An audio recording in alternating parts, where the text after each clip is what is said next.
अंदाज नया, माध्यम नया, पॉलिटिक्स वाला, आओ राजनीति करें। जम्मू कश्मीर में 370 हटने के बाद पहली बार चुनाव। क्या भारतीय जनता पार्टी की नाक का सवाल है ये चुनाव? क्या महबूबा मुफ्ती की पार्टी भाजपा के साथ फिर गठबंधन करेगी? और 2 साल के लंबे संन्यास के बाद राम माधव फिर क्यों भेजे गए हैं जम्मू कश्मीर? ऐसे ही तमाम सवालों पर आज हम बात करेंगे। नमस्कार, मैं पंकज मुकाती, पॉलिटिक्स वाला पीएम टाइम में एक बार फिर आपका स्वागत है। जम्मू कश्मीर में पूरे 10 साल बाद चुनाव होने जा रहे हैं। जी हां, आखिरी बार चुनाव 2014 में हुए थे।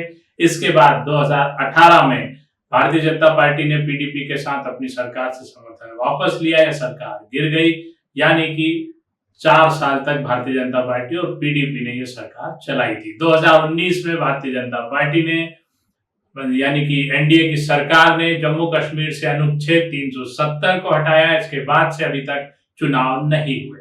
अब चूंकि चुनाव की घोषणा हो चुकी है, 18 सितंबर से पहले चरण का मतदान होगा, राजनीतिक हलचल तेज है। यहां पर कई बदलाव देखने को मिल रहे हैं। चूंकि ये माना जा रहा था कि national conference Bharatiya Janata party के प्रति एक झुकाव रखती है और वो उसके साथ जम्मू कश्मीर में गठबंधन करेगी, खासकर कश्मीर में। लेकिन भारत नेशनल कॉन्फ्रेंस ने अचानक से कांग्रेस के साथ गठबंधन की घोषणा करके भाजपा को थोड़ा चौंकाया है और वोट का एक अलग तरह का मिजाज तैयार किया है। कश्मीर में जहां भारतीय जनता पार्टी को ज्यादा सीटें नहीं मिलती है, जम्मू के भरोसे होती है जो हिंदू बहुल सीटें हैं। 25 सीटें पिछली बार भारतीय जनता पार्टी ने चुनाव में जीती थी, 28 सीटें पीडीपी ने जीती थी, 12 सीट कांग्रेस ने जीती थी और 15 सीट नेशनल कॉन्फ्रेंस ने जीती थी। इसके बाद सरकार जो बनी थी 90 सीटों की जम्मू कश्मीर विधानसभा में, वो सरकार बनाई थी पीडीपी और भारतीय जनता पार्टी ने मिलकर, जो बहुत लंबा और ढंग से नहीं चल पाई। अब फिर से चुनाव सामने है। भारतीय जनता पार्टी पूरी तरह अलग थलग पड़ चुकी है। उसके साथ नेशनल कॉन्फ्रेंस के किसी तरह के गठजोड़ की संभावना थी, जो अब खत्म हो गई है। नेशनल कॉन्फ्रेंस ने कांग्रेस से हाथ मिला लिया है। कांग्रेस को ऐसा लगता है कि जम्मू का जो हिंदू वोट है वो मिलेगा और मुस्लिम वोट कम से कम 13 सीटों पर मुस्लिम बहुल सीट है, मुस्लिम निर्णायक वोटर हैं और ये वोट कांग्रेस को मिलेगा और हिंदू मुस्लिम वोट का विभाजन न होने से नेशनल कॉन्फ्रेंस और कांग्रेस मिलकर एक ठीक ठाक मेजोरिटी जैसा कुछ बना सकते हैं। भारतीय जनता पार्टी के साथ मुश्किल यह है कि वह किसके साथ गठबंधन करेगी। अब पीडीपी वहां पर बचती है जो उसके साथ गठबंधन नहीं करेगी। भाजपा ने इस बीच 2019 से अब तक कुछ नई पार्टियों को आगे किया है, जिसमें कांग्रेस से अलग होकर आए गुलाम नबी आजाद की पार्टी भी है, जो पिछला चुनाव नहीं लड़ी थी लोकसभा का। लेकिन गुलाम नबी आजाद की पार्टी कितना सपोर्ट कर पाएगी? क्या वो 370 अनुच्छेद 370 की वापसी की बात करेगी कश्मीर में, या मुस्लिम उन्हें किस आधार पर वोट देंगे, ये सब देखना होगा। सबसे चौंकाने वाली बात जो भारतीय जनता पार्टी को बैकफुट पर लाती हुई दिखती है या उसकी मजबूती बताती है, उसका समीकरण क्या है, ये समझने के लिए राम माधव की वापसी को देखना होगा। पूरा जम्मू कश्मीर इस बात को देख रहा है कि राम माधव की वापसी कैसे हुई जम्मू कश्मीर में। आपको पता होगा कि राम माधव जम्मू कश्मीर में सरकार के कोऑर्डिनेटर थे पीडीपी के समय। इसके बाद जम्मू कश्मीर का उन्हें प्रभार लंबे समय तक दिया गया था, लेकिन पिछले 2 साल से वे वनवास में थे, जम्मू कश्मीर से ही बाहर नहीं थे।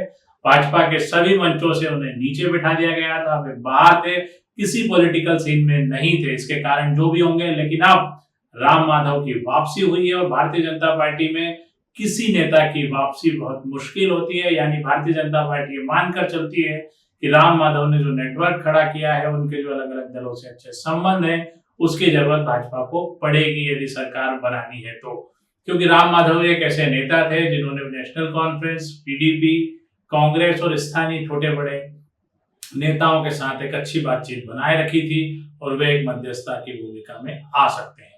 ये तो हुई अब तक की कश्मीर की कहानी। लेकिन कश्मीर का ये चुनाव सबसे बड़ा 370 अनुच्छेद 370 हटने के बाद पहला चुनाव है। नेशनल कॉन्फ्रेंस ने अपने घोषणा पत्र में स्पष्ट किया है कि 2019 के बाद जो भी कानूनी चीजें चेंज हुई है उस पर वो बदलाव लाएगी। यानी बिना 370 का नाम लिए ये नेशनल कॉन्फ्रेंस में स्पष्ट किया है कि वो 370 को वापस कश्मीर में लागू करने का काम करेगी।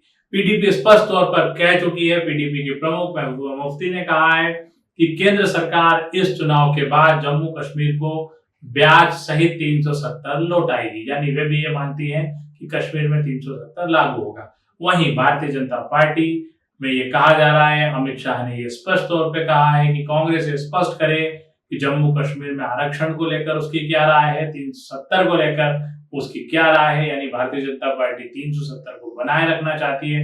यहाँ पर ये चुनाव के परिणाम ये भी साबित करेंगे कि 370 मनमानी थी, सही था या कश्मीर के लिए गलत था। 370 हटने के बाद कश्मीर में कई सालों तक इंटरनेट बंद रहा, सारे पूर्व मुख्यमंत्रियों पर नजरबंद रखा गया। इसके बाद इस चुनाव में 370 का क्या असर होगा, यह सिर्फ भारत या जम्मू कश्मीर पर असर नहीं होगा। इन चुनाव के परिणामों से 370 को लेकर दुनिया भर में छिड़ी बहस भी सामने आएगी। यह अंतरराष्ट्रीय मुद्दा बनेगा और देखना होगा कि डेमोक्रेटिक वे से अगर जम्मू कश्मीर में कोई नई सरकार बनती है और 370 हटाने के लिए बात करती है, तब केंद्र सरकार क्या करेगी। शायद इसीलिए भारतीय जनता पार्टी ने 2019 से अब तक चुनाव को रोका रखा।